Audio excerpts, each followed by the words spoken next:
skip na to, unya na ta magsulat ana.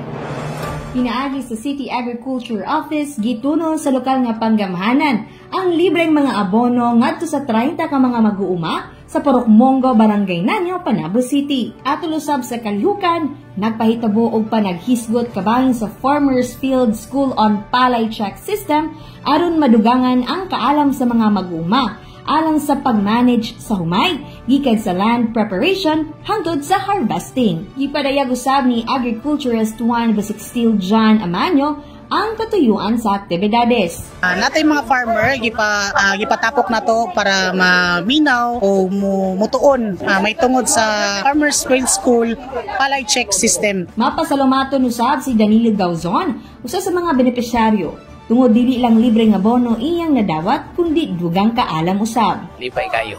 Para gud sa akong humay. Muna kada nay seminar nga ginahatag ang di atin yun. Kaya nga naman wagpunan pa manggod ang among kahibalo. Kauban sa kamera si Louie Panagsagan, kini si Tima Sibedo gikan sa City Information Office Broadcast Services. Alang sa Frontline News Panabo. Importante, inform.